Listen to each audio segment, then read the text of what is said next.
नमस्कार मित्रों, क्या आपने कभी खुद से यह सवाल पूछा है, मैं कौन हूं?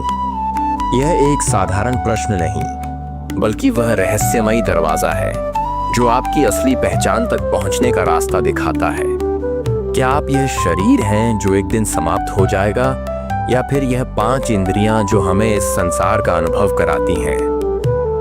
क्या आप मन हैं जो हर पल बदलता रहता है, या बुद्धि जो तर्क करती है? आपने कभी सोचा है, जब आप कहते हैं मेरा शरीर, तो इसका अर्थ क्या हुआ यह है कि आप शरीर के मालिक हैं, न कि शरीर, तो फिर आप कौन हैं? चलिए इसे समझने के लिए एक पल रुकते हैं। कल्पना कीजिए, आप गहरी नींद में हैं। उस समय ना तो आप अपने शरीर के बारे में सोच रहे हैं, ना अपने विचारों के बारे में। फिर भी आप हैं, तो वह कौन है जो सब कुछ बंद होने पर भी मौजूद रहता है? यही सवाल हमें हमारी आत्मा तक ले जाता है। पुराने समय की बात है, एक ऋषि जंगल में आत्मज्ञान की खोज में गए।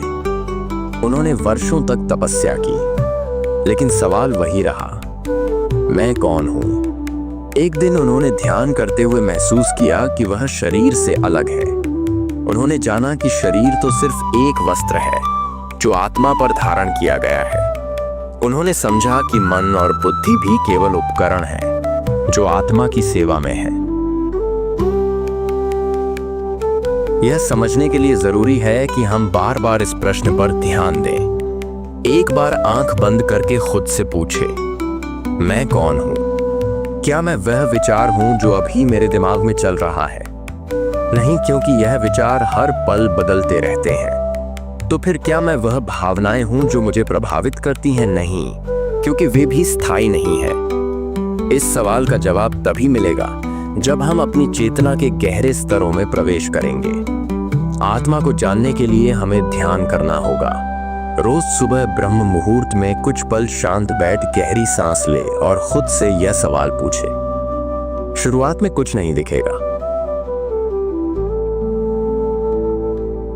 मन भटकने लगेगा, लेकिन धीरे धीरे एक दिन ऐसा आएगा जब सब कुछ स्पष्ट होगा। विज्ञान भी अब यह मानने लगा है कि चेतना मस्तिष्क और शरीर से परे है।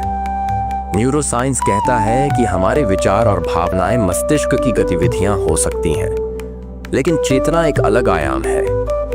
ध्यान के माध्यम से हम इस चेतना को महसूस कर सकते हैं। आत्मा को समझने के लिए आपको खुद को बाहरी पहचान से अलग देखना होगा। गीता में श्री कृष्ण कहते हैं, तुम ना यह शरीर हो ना यह मन, तुम तो शुद्ध आत्मा हो। जब आप ये समझ जाते हैं तो आपके जीवन में एक अद्भुत परिवर्तन होता है। कल्पना कीजिए कि आप एक आकाश हैं। आपके भीतर बादल आते हैं और चले जाते हैं। यह बादल आपके विचार और भावनाएं हैं, लेकिन आकाश हमेशा स्थिर रहता है। यह आकाश ही आपकी आत्मा है। इसे कोई हिला नहीं सकता, इसे कोई बदल नहीं सकता। अब सवाल है, इस सत्य को अपने जीवन में कैसे लाएं? सबसे पहले रोज ध्यान करें। यह ध्यान केवल बैठने का अभ्यास नहीं, बल्कि आत्मा के साथ जुड़ने का माध्यम है। दूसरे दिन में कुछ पल निकालें और खुद से यह सवाल करें, मैं कौन हूं? यह सवाल आपको हर दिन गहराई में ले जाएगा। जीवन में जितनी भी समस्याएं हैं, उनका समाधान इसी प्रश्न में छिपा है। क्योंकि जब आप जान जाते हैं कि आप आत्मा, तो आपको पता चलता है कि बाहरी दुनिया की घटनाएं केवल एक नाटक है। असली आनंद और शांति आपकी आत्मा में ही है। बहुत समय पहले की बात है, हिमालय की तलहटी में एक छोटा सा गांव था, जहां लोग प्रकृति के साथ शांति से जीवन व्यतीत करते थे। उसी गांव में रहने वाले एक युवा का नाम था आर्यन। आर्यन बचपन से ही बहुत जिज्ञासु था। उसने हमेशा दुनिया और अपने अस्तित्व के बारे में गहरे सवाल पूछे। उसका सबसे बड़ा सवाल था, मैं कौन हूं? वह जब भी अपने माता पिता, गांव के बुजुर्गों या गुरुकुल के शिक्षकों से यह सवाल पूछता, उसे अलग अलग जवाब देते। कोई कहता तुम शरीर हो, तो कोई कहता तुम अपने कर्म हो। लेकिन आर्यन को यह जवाब संतोषजनक नहीं लगते। उसे हमेशा लगता कि इन जवाबों के पीछे कोई गहरी सच्चाई छिपी है जिसे कोई समझा नहीं पा रहा। एक दिन आर्यन ने तय किया कि वह अपने सवाल का उत्तर खोजने के लिए गांव छोड़ देगा। उसने अपनी यात्रा शुरू की और हिमालय की ओर निकल पड़ा। रास्ते में उसे तरह तरह के लोग मिले, कुछ साधु, कुछ व्यापारी और कुछ तपस्वी, लेकिन किसी के पास उसके सवाल का स्पष्ट जवाब नहीं था। अपनी यात्रा के दौरान आर्यन एक पर्वत की चोटी पर स्थित एक आश्रम पहुंचा। वहां एक योगी ध्यान में लीन थे। आर्यन ने उनके पास जाकर अपना सवाल पूछा, महात्मा जी, मैं कौन हूं? योगी ने अपनी आंखें खोली और मुस्कुराते हुए कहा, बेटा, यह सवाल जितना सरल है उतना ही गहरा। इसका उत्तर तुम्हें अपने भीतर खोजने की जरूरत है। योगी ने आर्यन को ध्यान का अभ्यास करने की विधि सिखाई और कहा, जब तुम अपने विचारों से परे जाकर शांत हो जाओगे तब तुम्हें उत्तर मिलेगा। आर्यन ने ध्यान करना शुरू किया, लेकिन जैसे ही वह ध्यान में बैठता उसका मन भटकने लगता। उसे कभी अपने घर की याद आती, कभी अपने सवाल का उत्तर जानने की अधीरता उसे परेशान करती। योगी ने उसे समझाया, तुम्हारा मन एक चंचल बंदर की तरह है। इसे शांत करना आसान नहीं, लेकिन असंभव भी नहीं। धैर्य रखो। ध्यान की कठिनाइयों के बीच आर्यन ने महसूस किया कि उसे अपने सफर को आगे बढ़ाना चाहिए। वह आश्रम छोड़कर नीचे की ओर चल पड़ा। रास्ते में उसे एक व्यापारी मिला जो बहुत धनी था। व्यापारी ने आर्यन से उसकी यात्रा का कारण पूछा।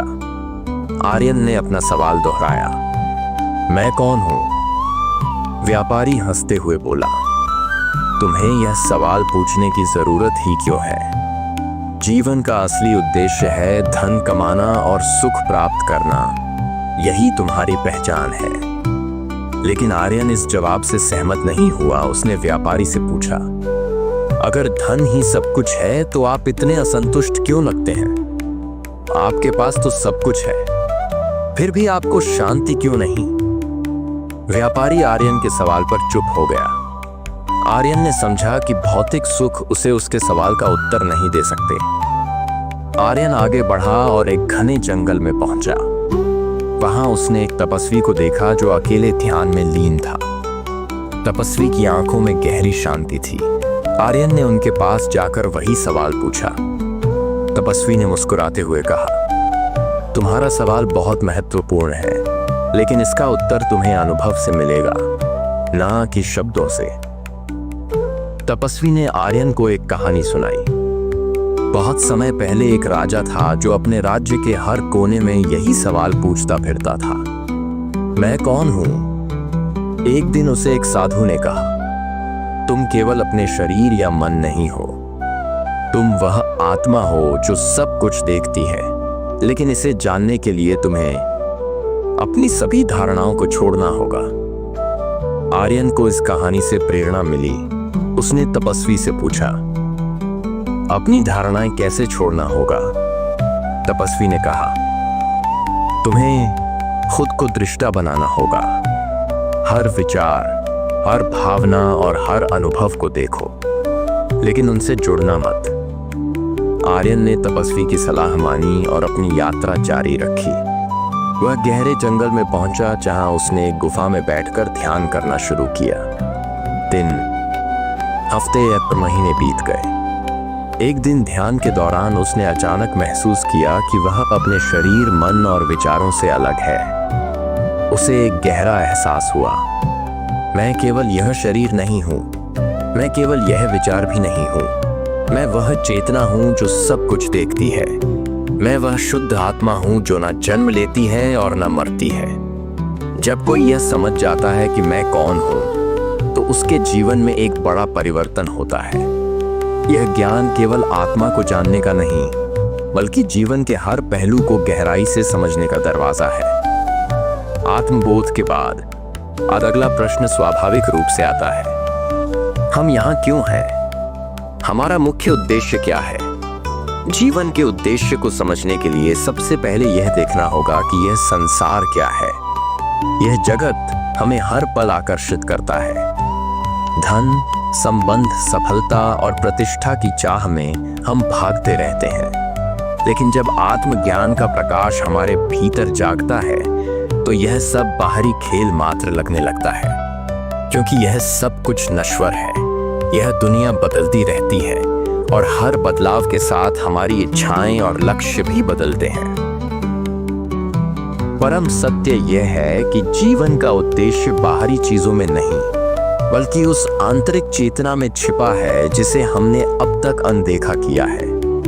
आत्मबोध के बाद हमें यह समझ में आता है कि हमारा असली उद्देश्य दो स्तरों पर है: स्वयं को जानना और उस ज्ञान को कर्म और प्रेम के माध्यम से प्रकट करना।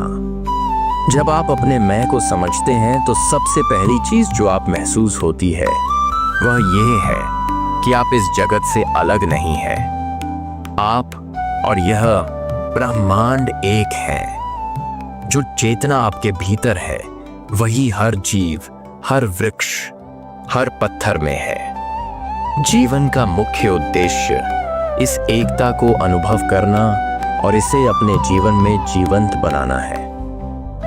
इसके 3 चरण हैं। पहला चरण है अपने भीतर गहराई तक जाना। आत्मबोध कोई स्थिर स्थिति नहीं, बल्कि एक निरंतर यात्रा है। ध्यान, स्वास्थ्याचार और सच्चे ज्ञान के माध्यम से आप अपनी चेतना को विस्तार देते हैं। जैसे जैसे यह विस्तार होता है, आप यह महसूस करते हैं कि आप केवल अपने व्यक्तिगत जीवन तक सीमित नहीं हैं। आपका अस्तित्व इस पूरी सृष्टि से जुड़ा हुआ है। दूसरा चरण है सेवा और प्रेम। जब आप यह समझ जाते हैं कि हर जीव आत्मा का ही अंश है, तो आपके भीतर प्रेम का समुद्र उमड़ने लगता है। यह प्रेम केवल किसी व्यक्ति, परिवार या मित्रों तक सीमित नहीं रहता, यह अनंत हो जाता है। आप यह महसूस करते हैं कि हर प्राणी आपके ही जैसे हैं। आत्मा का अंश, शुद्ध चेतना, इस प्रेम को प्रकट करने का सबसे सुंदर माध्यम सेवा है। सेवा का अर्थ है बिना किसी स्वार्थ के दूसरों की भलाई करना। जब आप सेवा करते हैं तो आप अपने अस्तित्व के असली उद्देश्य को पूरा कर रहे होते हैं। तीसरा और अंतिम चरण है अपने जीवन को सत्य, प्रेम और करुणा का माध्यम बनाना। जीवन का उद्देश्य केवल स्वयं की मुक्ति नहीं, बल्कि दूसरों को भी इस सत्य की ओर ले जाना है। जब आप अपने जीवन को एक उदाहरण बनाते हैं तो लोग आपसे प्रेरणा लेते हैं। आपका जीवन एक जीवित संदेश बन जाता है। ये सब सुनने में सरल लगता है, लेकिन इसे जीना उतना ही कठिन है, क्योंकि हमारे भीतर पुरानी आदतें, इच्छाएं और स्वार्थ छिपे होते हैं। आत्मबोध के बाद हमें अपने भीतर इन पर विजय पानी होती है। यह जीवन का एक और बड़ा उद्देश्य है। एक कहानी है। एक बार एक साधक ने अपने गुरु से पूछा, गुरुदेव, आत्मज्ञान के बाद क्या करना चाहिए? गुरु ने मुस्कुराते हुए कहा, आत्मज्ञान के बाद असली यात्रा शुरू होती है। अब तुम्हें यह समझना होगा कि तुम केवल अपने लिए नहीं, बल्कि इस पूरे जगत के लिए हो। जो सत्य तुम्हें मिला है उसे हर किसी के साथ बांटने का समय आ गया है। साधक ने पूछा, लेकिन मैं यह कैसे कर सकता हूं? गुरु ने उत्तर दिया, प्रेम और कर्म के माध्यम से जीवन का उद्देश्य यही है कि हम अपने भीतर छिपे सत्य को प्रकट करें और उसे इस संसार में व्यक्त करें। यह व्यक्ति केवल हमारे कर्मों के माध्यम से हो सकता है। हमारे हर कार्य में सत्य, प्रेम और करुणा चाहिए। जब आप यह समझ जाते हैं तो आपका हर पल एक तपस्या बन जाता है। आप जो भी करते हैं उसमें आत्मा की झलक होती है, चाहे वह खाना बनाना हो, किसी की मदद करना हो या सिर्फ मुस्कुराना हो। हर कार्य एक साधना बन जाता है। अंत में यह समझना जरूरी है कि जीवन का उद्देश्य कोई स्थिर चीज नहीं, बल्कि एक यात्रा है। यह यात्रा आत्मबोध से शुरू होती है और आत्मा के सत्य को हर क्षण प्रकट करने पर खत्म होती है। लेकिन यह अंत भी एक नई शुरुआत होती है, क्योंकि यह संसार एक खेल है और इस खेल का उद्देश्य आनंदित होकर खेलना है। जो लोग यह समझ लेते हैं वे कभी परेशान नहीं होते। वे जीवन के हर पल में शांति और आनंद का अनुभव करते हैं। तो जीवन का मुख्य उद्देश्य यही है, अपने भीतर के सत्य को जानना और उसे दुनिया के साथ साझा करना। यही जीवन का सबसे बड़ा सत्य है। प्रिय मित्रों, आज हमने जीवन के सबसे महत्वपूर्ण प्रश्नों पर विचार किया। मैं कौन हूं और जीवन का मुख्य उद्देश्य क्या है? यह सवाल साधारण नहीं है। ये ऐसे प्रश्न हैं जो हर व्यक्ति को अपनी जड़ों तक ले जाते हैं। जब आप समझ जाते हैं कि आप केवल शरीर, मन या विचार नहीं हैं, बल्कि शुद्ध आत्मा है, तो जीवन के मायने ही बदल जाते हैं। इस दुनिया की सारी उलझनें, सारी दौड़ भाग और सारे द्वंद्व केवल बाहरी दुनिया के भ्रम हैं। असली यात्रा तो अपने भीतर की है। जब आप जान जाते हैं कि आप आत्मा हैं, शाश्वत, अजर, अमर और आनंदमय।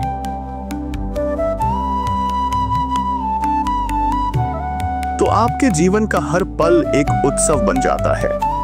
जीवन का उद्देश्य बाहरी चीजों में नहीं, बल्कि उस आनंद और शांति में है जो आपके भीतर छिपी हुई है। यह उद्देश्य केवल आत्मज्ञान तक सीमित नहीं है।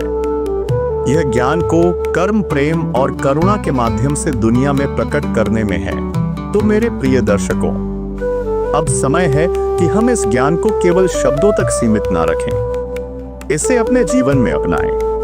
खुद से पूछें, मैं कौन हूं? इस सवाल का उत्तर खोजें, इसे महसूस करें और अपने जीवन को एक नई दिशा दें।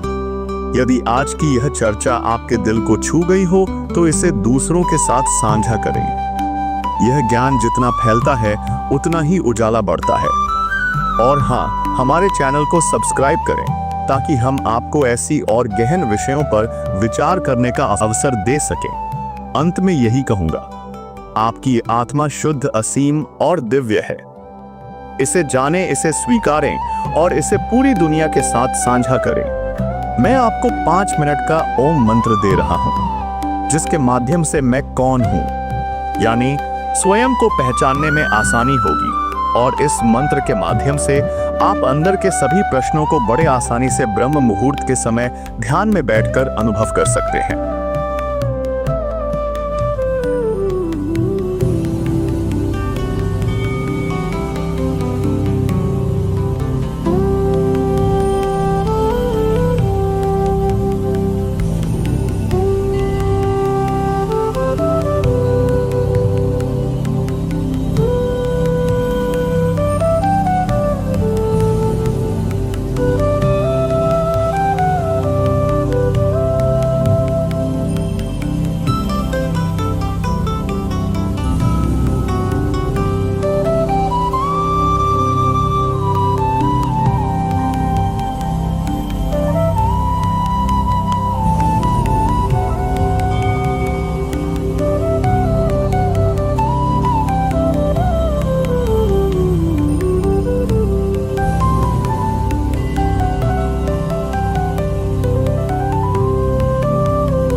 जीवन का असली आनंद इसी में है। धन्यवाद और आपका दिन शुभ हो।